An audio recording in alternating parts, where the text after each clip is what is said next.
বন্ধুরা, আজকের আমার এই ভিডিওর বিষয়বস্তু হলো অ্যাডেনিয়াম অথবা মরু গোলাপ গাছের মার্চ মাসের পরিচর্যা। গ্রীষ্মের বাগানের আরও একটি অসাধারণ ফুলের গাছ হলো মরু গোলাপ অথবা অ্যাডেনিয়াম। যদি বাগান করতে ভীষণ ভালোবাসো কিন্তু হাতে সময় খুব কম, তাহলে এই অ্যাডেনিয়াম গাছ তোমরা তোমাদের বাগানে রাখতে পারো। খুব কম পরিচর্যায় বাগানে প্রচুর পরিমাণে ফুল ফোটে। শুধুমাত্র শীতের শেষে এই গাছের কয়েকটা পরিচর্যা করতে হয়। ফেব্রুয়ারি মাসে এই অ্যাডেনিয়াম গাছে কিভাবে আমরা পরিচর্যা করব তা আমার আগের ভিডিওগুলোতে কিন্তু ডিটেলসে দেখানো আছে। ফেব্রুয়ারির শুরুতে আমি এই গাছের রিপোর্ট দেখিয়েছিলাম। রিপোর্ট করার কয়েকদিন পর হার্ড প্রুনিং করা দেখিয়েছিলাম। তো হার্ড প্রুনিং করার পর এই অ্যাডেনিয়াম গাছে যখন নতুন নতুন গ্রোথ শুরু হয় তখন আমরা কি খাবার এই গাছে প্রয়োগ করব সেটাই দেখাবো আজকের এই ভিডিওতে। তাছাড়া আজকের এই ভিডিওতে বলবো, যদি তোমরা অ্যাডেনিয়াম গাছের নতুন চারা কিনে এনে থাকো তাহলে সেই অ্যাডেনিয়ামের চারা কিভাবে কোন মাটিতে প্রতিস্থাপন করবে, কোন মাটিতে প্রতিস্থাপন করলে বর্ষাকালে এই অ্যাডেনিয়াম গাছের কডেক্স পচে যাবে না, সব কিছুই বলবো আজকের এই ভিডিওতে। তাই আজকের এই ভিডিওটা সম্পূর্ণ মনোযোগ দিয়ে দেখতে থাকো, একটু স্কিপ করে দেখো না বন্ধুরা। স্কিপ করে দেখলে অনেক কিছুই মিস করে ফেলবে। নমস্কার, আমি লাবণী, আমার বাগানে তোমাদের সবাইকে জানাই স্বাগত।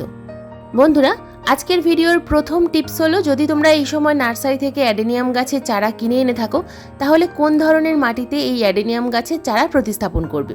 অ্যাডেনিয়াম গাছ যেহেতু সেনসিটিভ একটা গাছ, অতিরিক্ত জল একেবারেই পছন্দ করে না, তাই এই গাছের জন্য এমন একটা মিডিয়া তৈরি করতে হবে যে মিডিয়ার মধ্যে একেবারেই জল দাঁড়ায় না।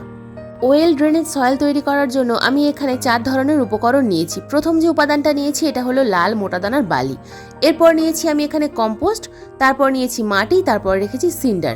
তো এখানে রেখেছি আমি 30% লাল মোটাদানার বালি, 30% সিন্ডার, 20% কম্পোস্ট এবং 20% গার্ডেন সয়েল। বাগানের যে কোনো মাটি নিলেই কিন্তু হবে। এই মিডিয়ার সাথে তোমরা কিন্তু 1 মুঠো পরিমাণ ডিমের খোসার গুঁড়ো মেশাতে পারো, 1 চামচ পরিমাণ নিমখোল এবং সামান্য পরিমাণ অর্থাৎ 2 গ্রাম পরিমাণ ফাঙ্গিসাইড। এই 3টে উপাদান ভালোভাবে মিশিয়ে তোমরা কিন্তু নতুন অ্যাডেনিয়াম গাছের চারা প্রতিস্থাপন করতে পারবে। তোমরা কিন্তু সম্পূর্ণ মাটি ছাড়াও অ্যাডেনিয়াম গাছ প্রতিস্থাপন করতে পারো, তাহলেও কিন্তু এই গাছের কডেক্স খুব ভালো মোটা হয় এবং বর্ষাকালে কোনো সমস্যা হয় না। টিপস নাম্বার 2, বন্ধুরা, অ্যাডেনিয়াম গাছ প্রতিস্থাপন করার পর কিছুদিনের জন্য গাছকে ছায়া জায়গায় রাখবে। তারপর থেকে একেবারেই ফুল সানলাইটের মধ্যে রাখতে হবে। যেহেতু গ্রীষ্মকালীন ফুলের গাছ আর নাম মরু গোলাপ, তাই রোদ্দুর কিন্তু ভীষণ ভালোবাসে। তোমরা যদি এই অ্যাডেনিয়াম গাছকে ছায়া জায়গায় রেখে দাও তাহলে কিন্তু এই গাছে কখনোই ফুল ফোটাতে পারবে না। ওপেন সানলাইটের মধ্যে রাখলে তবেই এই গাছে প্রচুর পরিমাণে ফুল আসে। যদি তোমরা এই গাছ ব্যালকনিতে করতে চাও তাহলে এমন একটা জায়গায় রাখতে হবে যেখানে অন্তত সকাল থেকে দুপুর পর্যন্ত রোদ্দুর আসে। কমপক্ষে 5 থেকে 6 ঘন্টার রোদ্দুর এই অ্যাডেনিয়াম গাছের জন্য অত্যন্ত প্রয়োজনীয়। তবেই কিন্তু এই গাছের ভালো গ্রোথ হবে এবং গাছে প্রচুর পরিমাণে কুঁড়ি আসবে। টিপস নাম্বার 2, জল কতটা পরিমাণ প্রয়োগ করবে। অ্যাডেনিয়াম গাছ জল অতিরিক্ত পছন্দ করে না। সপ্তাহে যদি তোমরা 2 দিন জল প্রয়োগ করো তাহলেও কিন্তু এই অ্যাডেনিয়াম গাছের কোনো সমস্যা হয় না। টিপস নাম্বার 3, বন্ধুরা, বাগানের অ্যাডেনিয়াম গাছের ফেব্রুয়ারি মাসে প্রুনিং করার পর গ্রোথ শুরু হতে কিন্তু অনেকটা সময় লেগে গেছে। সেটাও কিন্তু আবহাওয়ার জন্য। অনেকটা ঠান্ডা থাকার কারণে গাছের নতুন গ্রোথ আসতে অনেকটা সময় লেগেছে। কিছু কিছু গাছের নতুন গ্রোথ শুরু হয়ে গেছে এবং কিছু কিছু গাছে কিন্তু সবেমাত্র ছোট ছোট পাতা দেখা যাচ্ছে। তো এটা নিয়ে কিন্তু চিন্তার কোনো কারণ নেই বন্ধুরা, ধীরে ধীরে অবশ্যই তোমাদের প্রত্যেকটা গাছে নতুন নতুন শাখা আসবে। যেহেতু গ্রীষ্মকালীন গাছ, তাই তাপমাত্রা বাড়ার সাথে সাথেই কিন্তু এই গাছের নতুন গ্রোথ শুরু হয়। ঠান্ডা থাকলে এই গাছের গ্রোথ আসতে অনেকটা সময় লাগে। যদি তোমাদের বাগানের অ্যাডেনিয়াম গাছগুলোর এখনো পর্যন্ত ভালো গ্রোথ না দেখা যায় তাহলে কিন্তু এই সময় টবের মাটি সবসময় হালকা ময়েশ্চার রাখবে। জল যেন একেবারে শুকিয়ে না থাকে। অনেক দিন পর্যন্ত যদি জল শুকিয়ে থাকে, যদি 1 সপ্তাহ জল না প্রয়োগ করো তাহলে নতুন গ্রোথ শুরু হতে অনেকটা সময় লেগে যাবে। তাছাড়া এই সময় বাগানের কোনো অ্যাডেনিয়াম গাছকে কিন্তু একেবারেই ছায়ায় রাখা যাবে না। এই সময় কুয়াশার জন্য গাছে কিন্তু ফাঙ্গাস প্রবলেম আসতে পারে। টবের মিডিয়াতে যেন কোনো রকমভাবে ফাঙ্গাস না জন্মায়। ভালোভাবে লক্ষ্য করবে যে টবের মিডিয়াতে কোনো রকমভাবে যেন শ্যাওলা না জন্মায়। মাঝে মধ্যে হালকা করে খুশে দেওয়ার চেষ্টা করবে। টবের মিডিয়া যেন কখনোই কম্প্যাক্ট হয়ে না যায়। টবের মিডিয়া যদি অতিরিক্ত কম্প্যাক্ট হয়ে থাকে, যদি অনেকটা মাটি সাথে সাথে হয়ে থাকে, ভেজা ভেজা হয়ে থাকে, তাহলে কিন্তু গাছের কর্ডেক্স পচে যাওয়ার সম্ভাবনা থাকে। তাই সব সময় লক্ষ্য রাখবে যে টবের মাটি যেন অতিরিক্ত ভেজা না থাকে, আবার অতিরিক্ত শুকনো না থাকে। প্রতি সপ্তাহে যদি 2 দিন করে জল প্রয়োগ করো তাহলেও কিন্তু এই অ্যাডেনিয়াম গাছ মারা যাবে না। আর মাঝে মধ্যে কর্ডেক্সটা এইভাবে চেপে চেপে দেখবে যে কর্ডেক্স নরম হয়ে যাচ্ছে কিনা, কারণ অ্যাডেনিয়াম গাছের খুব বড় সমস্যা হলো হঠাৎ করেই কর্ডেক্স পচে যায় এবং সম্পূর্ণ গাছটা হঠাৎ করেই মারা যায়।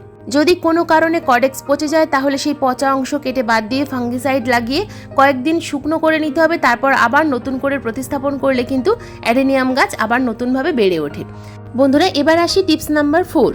বাগানে যে সমস্ত ছোট ছোট অ্যাডেনিয়াম গাছের চারা আছে, সেই অ্যাডেনিয়াম গাছের চারাগুলোতে আমরা এই সময় কোন ফার্টিলাইজার প্রয়োগ করব, যে ফার্টিলাইজার প্রয়োগ করলে অ্যাডেনিয়াম গাছের কর্ডেক্স খুব ভালো মোটা হবে। কারণ এই ছোট ছোট অ্যাডেনিয়াম গাছগুলো থেকে আমরা ফুল নেওয়ার আশা করছি না, গাছগুলোকে শুধুমাত্র একটু কর্ডেক্সগুলোকে মোটা করার চেষ্টা করব। তো কিভাবে আমরা এই গাছের কর্ডেক্সগুলোকে মোটা করব, কোন খাবার এই সময় আমরা প্রথম পর্যায়ে প্রয়োগ করতে পারবো, যে খাবারের মধ্যে আছে প্রচুর মাত্রায় ফসফরাস এবং নাইট্রোজেন। প্রথমত ছোট গাছগুলোকে আমরা ছোট টবে প্রতিস্থাপন করব। ছোট টবে প্রতিস্থাপন করলেই কিন্তু তাহলে তাড়াতাড়ি কর্ডেক্স মোটা হয়। আর নাইট্রোজেন এবং ফসফরাস সমৃদ্ধ খাবার প্রয়োগ করছি, পটাশিয়াম সমৃদ্ধ খাবার এখন কম প্রয়োগ করব, কারণ গাছের কর্ডেক্স মোটা করার জন্য আমাদের নাইট্রোজেন এবং ফসফরাস সমৃদ্ধ খাবারের বেশি মাত্রায় প্রয়োজন হয়। তো প্রথমে দেখো টবের মাটিটা আমি হালকা করে খুশে নেব, তারপর এই মাটিতেই আমি কিন্তু খাবার প্রয়োগ করব। তো প্রথম যে খাবারটা আমি দিচ্ছি এটা হলো কয়েক দানা ডিএপি। তো ডিএপির দানা তোমরা কিন্তু এইভাবে ঠিক টবের সাইজ অনুযায়ী গুনে গুনে প্রয়োগ করবে। যদি একেবারে ছোট ছোট দানা হয় তাহলে এরকম 3 ইঞ্চি বা 4 ইঞ্চি সাইজের টবে 5টা থেকে 6টা ডিএপির দানা দেবে। আর যদি বড় সাইজের ডিএপির দানা হয় সেক্ষেত্রে 3টে থেকে 4টে ডিএপির দানা একদম কিনারা বরাবর গাছের মাটিতে প্রয়োগ করবে। এছাড়াও তোমরা কিন্তু এই গাছে আরও এক রকমভাবে ডিএপি প্রয়োগ করতে পারো। সেটা কিভাবে? সেটা জলে মিশিয়ে। তো সেক্ষেত্রে আমরা এখানে 500 ml জল নেব। 500 ml জলের মধ্যে দেখো 1 চা চামচের 4 ভাগের 1 ভাগ ডিএপির দানা জলের মধ্যে ভিজিয়ে আমরা বেশ কিছুক্ষণ পরিমাণ রেখে দেব। বেশ কিছুক্ষণ পরিমাণ রাখার ফলে ডিএপির দানাটা গুলে যাবে। তারপর এই জলটা আমরা কিন্তু প্রত্যেকটা টবের মিডিয়াতে অল্প অল্প পরিমাণ করে প্রয়োগ করব। কারণ অনেক সময় ডিএপির দানা সরাসরি টবের মিডিয়াতে প্রয়োগ করলে কাজ হতে অনেকটা দেরি হয়। সবসময় যদি আমরা লিকুইড আকারে খাবার প্রয়োগ করতে পারি কাজ কিন্তু খুব তাড়াতাড়ি হয়। তো যে কারণে এরকমভাবে তোমরা জলে মিশিয়েও সেই জলটাও কিন্তু টবের মিডিয়াতে প্রয়োগ করতে পারো, তাহলেও কিন্তু খুব ভালো রেজাল্ট দেখতে পাবে। তো এটা প্রতি মাসে 2বার 15 দিন অন্তর অন্তর প্রয়োগ করলে কর্ডেক্স কিন্তু খুব তাড়াতাড়ি মোটা হবে এবং গাছের খুব ভালো গ্রোথ দেখতে পাবে। এবার আসি টিপস নাম্বার 5। বন্ধুরা, আমাদের বড় যে অ্যাডেনিয়াম গাছগুলো আছে, যে গাছে আমরা ফুল নেব এপ্রিল মাস থেকে, সেই গাছে আমরা কি খাবার প্রয়োগ করব। প্রথমে টবের মিডিয়াটা ভালোভাবে খুশে নিলাম।